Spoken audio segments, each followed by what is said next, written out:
Good afternoon, America. This is Rick Redalen, the Maverick Doctor. I just want to talk a little bit more about different ideologies in our country. Of course, America is the melting pot of the world. Ideologies from all over the world come here and want to come here because of our freedom of speech, freedom of religion, freedom of everything. Greatest country in the world for those freedoms. We offer women more rights and freedoms than any other country in the world. What should happen when people from different cultures come to the United States? Should they learn our language? Yes, of course they should learn our language. Should they adopt our traditions? Yes. They should try to assimilate into our society.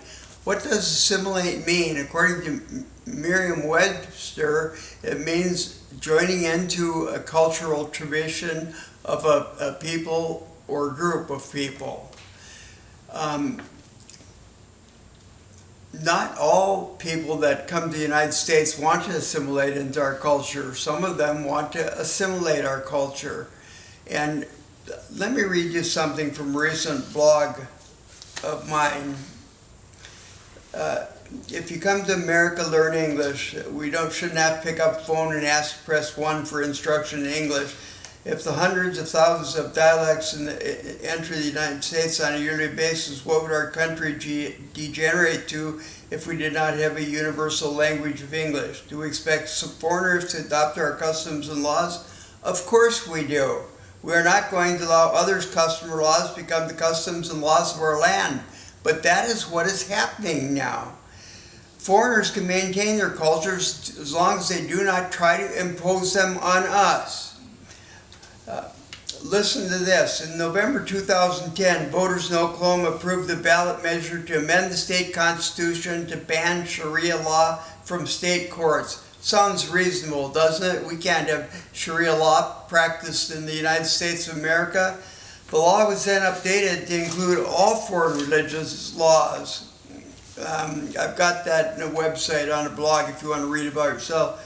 The law was challenged by an official of the Council on American Islamic Relations. In November 2010, a federal judge ruled the law to be unconstitutional and blocked the state from putting it into effect. Can you imagine a judge doing that? It means he doesn't understand what Sharia law is. The court found that the ban had the potential to do harm to Muslims. Maybe it did. It only harmed the Muslim men who couldn't practice their barbaric traditions on Muslim women. Is that harming Muslims? This injunction was upheld by the 10th Circuit Court of Appeals on January 10, 2012. Doesn't banning some of these practices from our country make sense? Do we really want to let Sharia law be practiced in the United States? Are we going to let a young 14-year-old girl that's raped by a bunch of old men be stoned to death just because she led them on? Really?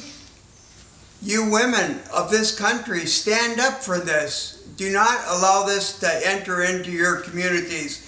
I talked to a knowledgeable woman from Washington the other day, and she thought this was just fine. Can you imagine that?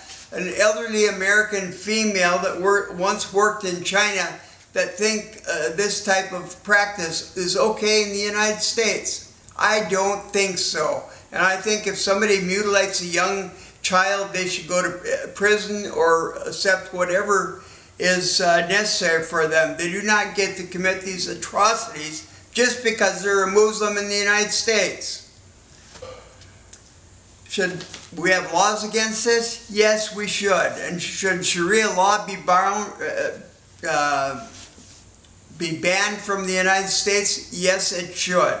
And I'm not racist. I am just against an ideology that subjugates and beats up on females. God bless you, Americans. You American females, do your job. You're the toughest group we have in this country. And we can't get any place unless we get you on the side of taking care of these other cultures. Please do so. God bless you. Have a great day. Again, this is Rick Redalen, the Maverick Doctor.